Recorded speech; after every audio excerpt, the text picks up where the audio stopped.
तो अच्छा, ये जो आजकल पॉल्यूशन की प्रॉब्लम चल रही है और इंडिया में नहीं, दिल्ली में नहीं, हर जगह ही आपको ये दिख जाती है पॉल्यूशन की, तो क्या काओ का एक इस्तेमाल क्या वो पॉल्यूशन से बचने के लिए या एक तरह से एंटीडोट की तरह भी किया जा सकता है? यस, बिल्कुल हो सकता है। और ये खोज हुई आज से, आपने एक घटना का मैं जरूर कहूँगा।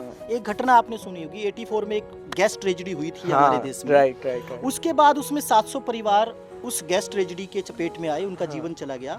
लेकिन आश्चर्य की बात यह है कि वहाँ 2 परिवारों का जीवन बचा था, कुशवा परिवार और राठौर परिवार। और उन्होंने इस यज थेरेपी को, जिसको आज के समय में हवन यज या हिंदुओं का एक वो स्पिरिचुअल वो मानते हैं, एक्चुअली जो भी हमारे देश की वैदिक साइंस है वो प्रत्येक मनुष्य के लिए है। इवन मनुष्य के लिए नहीं, वो जीव मात्र के लिए है, पेड़ पौधों के लिए भी है और प्राणी मात्र के लिए उसका बेनिफिट है। तो वो जो भोपाल गैस ट्रेजेडी हुई, जब वो 2 परिवार बचे, तो बीबीसी ने उस पर रिपोर्टिंग की थी। और वहाँ का उस रिपोर्टिंग में एक फ्रांस का ट्रेले नाम का साइंटिस्ट ने ये सिद्ध भी किया है, हमारी देश की कई यूनिवर्सिटी है उसने भी उस पर रिसर्च की और ये पाया कि जब देसी गाय के आप 10 ग्राम घी से हवन करते हो तो उससे लगभग 100 टन ऑक्सीजन प्योरीफाई होता है। ओके।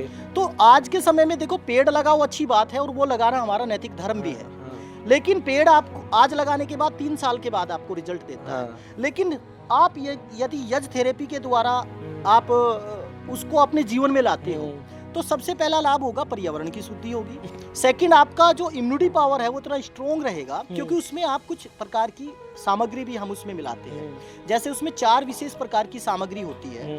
एक होती है बलवर्धक, एक होती है पुष्टिवर्धक, एक होती है सुगंधिवर्धक और एक होती है रोगनाशक। तो रोगनाशक में जैसे उसमें हम गिलोय है, अगर है, तगर है, कई प्रकार की ऐसी आयुर्वेदिक औषधि मिलाते हैं। ऐसे ही जो बुद्धिवर्धक है, बुद्धिवर्धक में जैसे जटामासी है, ब्रह्मी है, शंखपुष्पी है, ऐसी सामग्री उसमें औषधि मिलाते हैं। ऐसे ही जो बलवर्धक है, बलवर्धक में जैसे बहुत सारे ड्राई फ्रूट्स है, अखरोट है, बादाम है, वो चीज मिलाते हैं। तो अपने आप में एक ये वैज्ञानिक प्रक्रिया है और ये पूरी दुनिया को एक्सेप्टेबल होगा आने वाले समय में। जैसे योग को, जैसे आयुर्वेदा को पूरी दुनिया ने एक्सेप्ट किया है, आने वाले समय में यज थेरेपी को भी पूरी दुनिया एक्सेप्ट करेगी और जो कर रहे हैं उनको बहुत सारा लाभ है। और अच्छा, इसकी अवेलेबिलिटी को लेके हमेशा मुझे डाउट रहता है। आपने इतने सारे जो बताए, बहुत सारे वर्धक के नाम बताए, सो इनकी अवेलेबिलिटी का क्या रहता है? इसमें हमारे मित्रों ने मिलकर इसको, हमारी पूरी टीम इस पे काम कर रही है। हम पूरी यज थेरेपी किट भी हम अवेलेबल करा रहे हैं। माने कि शुद्ध देसी गाय का घी, शुद्ध सामग्री, पूरी जो मेडिसिनल पैकेज है ऋतु अनुकूल जो इसमें मिलाना चाहिए फॉर्मूले के साथ, और इसके साथ साथ यज पात्र भी और समीदा भी। समीदा के रूप में गाय का जो काउडंग केक है, आई मीन जो गाय के गोबर से समीदा बनती है देसी गाय की, तो कुछ प्रतिशत वो लेनी होती है। कुछ विशेष जो नीचे गिरी हुई है, जैसे आप पीपल का पेड़ देख रहे हो, तो पीपल के पेड़ के नीचे जो समीदा गिर गई या आम के स्वतः गिरी हुई जो समीदा है, उसका भी यूज हम कर सकते हैं समीदा रूप में।